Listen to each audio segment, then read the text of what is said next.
The rain poured relentlessly against the hospital windows, and thunder echoed across the dark evening sky.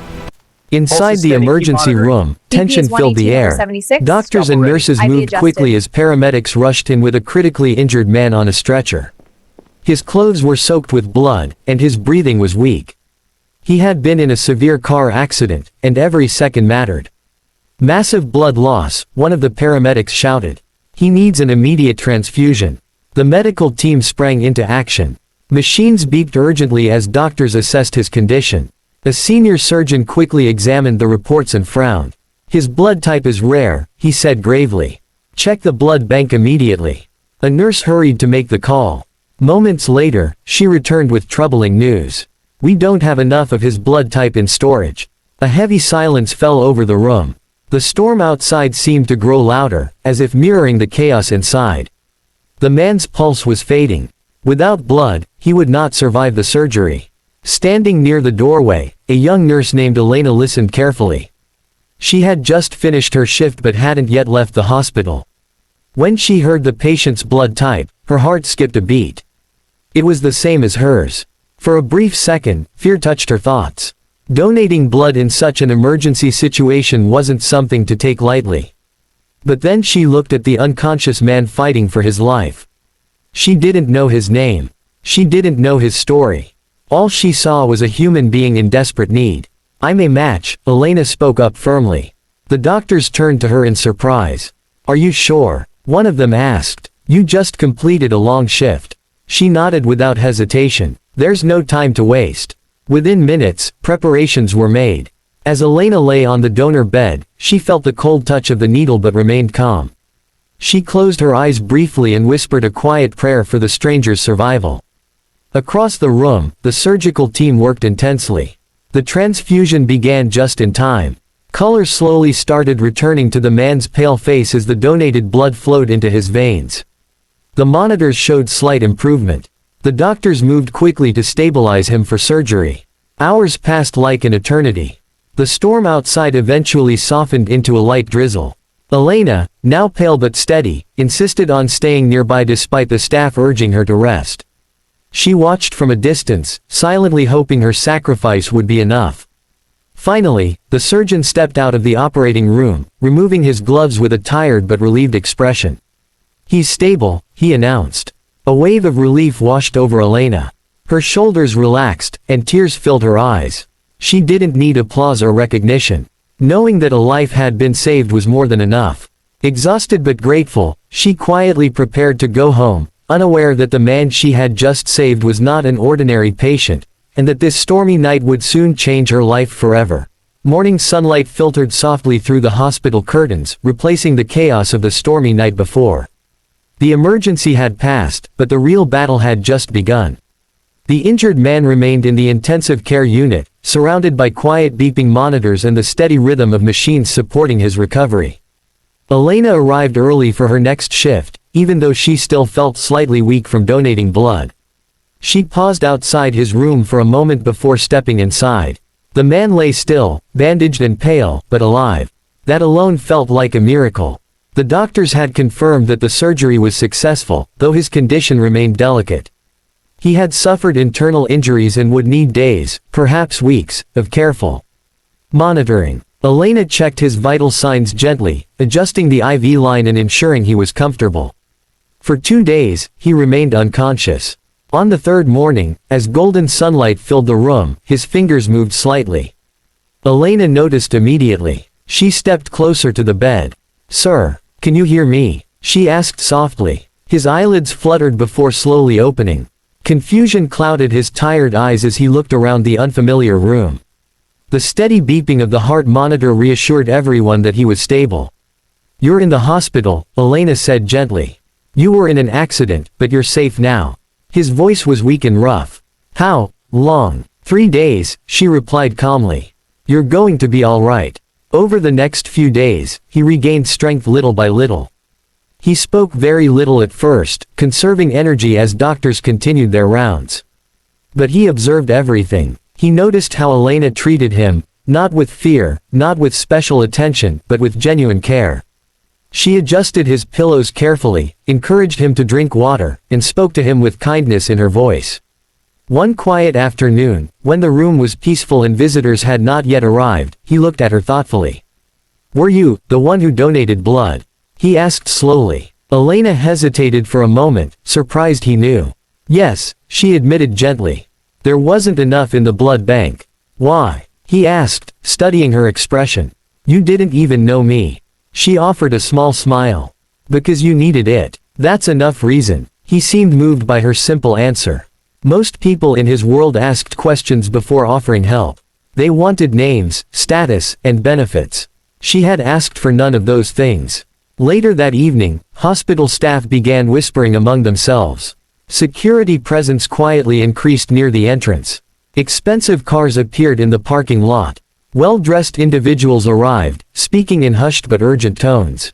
Elena noticed the change but focused on her duties. She had no interest in gossip. The next morning, a senior doctor pulled her aside. "Do you know who your patient is?" he asked carefully. She shook her head. The doctor lowered his voice. "He's one of the most powerful businessmen in the country. A billionaire." Elena blinked in surprise. She glanced toward the room where the man rested peacefully. To her, he was still just a patient, someone whose life had nearly slipped away.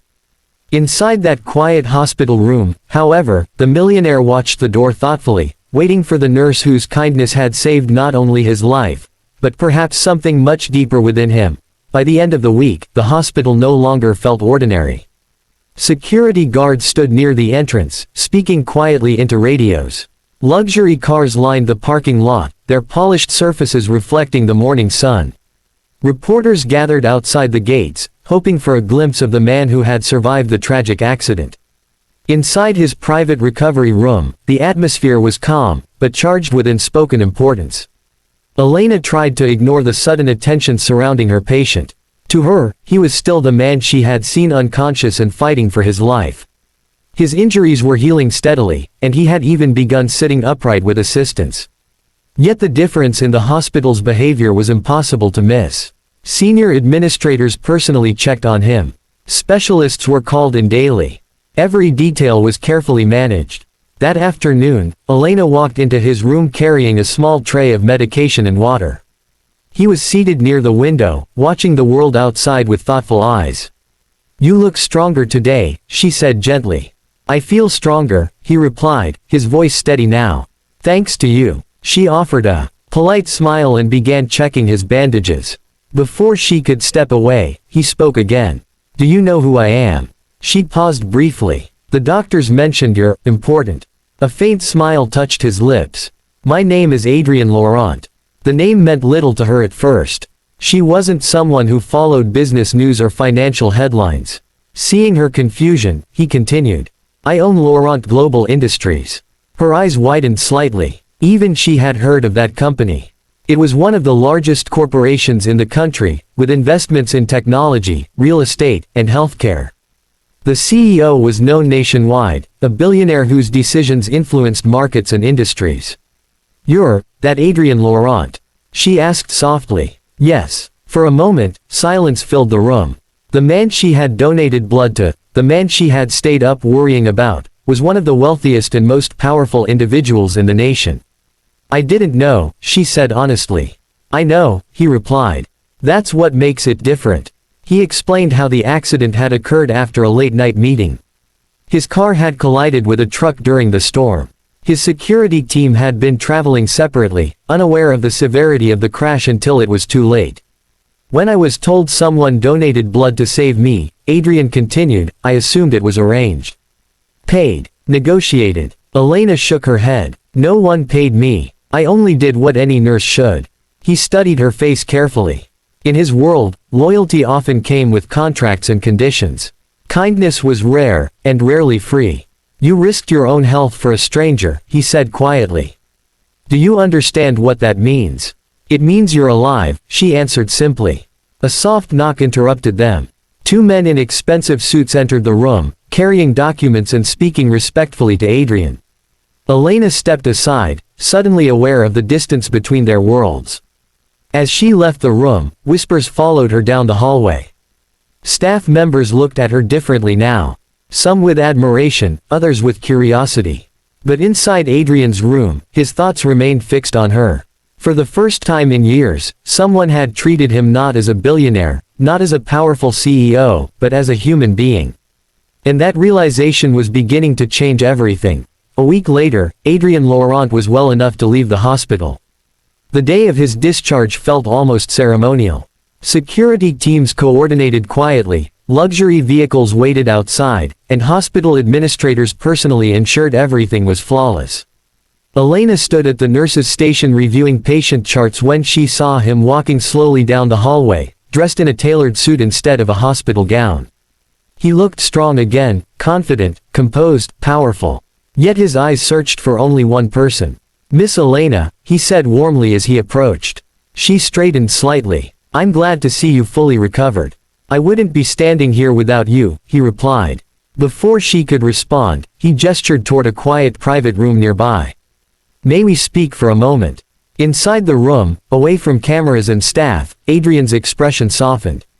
The powerful businessman disappeared, leaving behind the man whose life had nearly ended on a stormy night.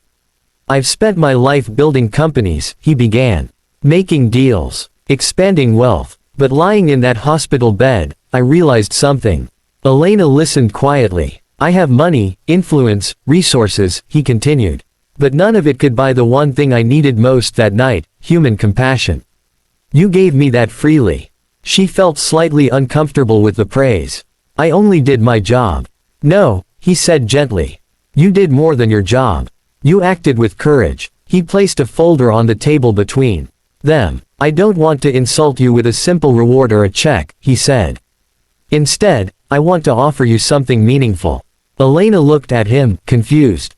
"I'm launching a national healthcare initiative," Adrian explained. "Upgrading hospital facilities, funding emergency blood banks, supporting nurses and low-income patients who cannot afford treatment." Her eyes widened. "And I want you to lead it with me." She stared at him in disbelief. "Me? I'm just a nurse." "You're exactly who this needs," Adrian replied. "Someone who understands patience. Someone who values life more than profit." Her heart raced. The offer was overwhelming. She had always dreamed of improving the system, of helping more people beyond her daily hospital rounds. But this was a different world: boardrooms, public appearances, leadership. "I don't have experience in business," she admitted softly. "I'll handle the business," Adrian said with a small smile. "You handle the humanity." Silence lingered as she considered the opportunity. She thought about the overcrowded emergency room, the empty blood bank shelves, the fear on doctors' faces during crises. If this initiative could prevent even one family from experiencing that panic again, it would be worth it. Slowly, she nodded. "I'll do it," she said. Adrian's expression brightened, not with corporate satisfaction, but genuine gratitude. In the months that followed, their partnership transformed hospitals across the country. New blood donation drives were organized. Emergency units received better equipment. Nurses were given improved support and training. But beyond public success, something deeper grew between them: mutual respect, admiration, and a quiet bond formed on a stormy night when life and death stood inches apart. Elena had donated blood to save a stranger. She never expected that simple act of kindness would not only save a millionaire's life, but change her own forever.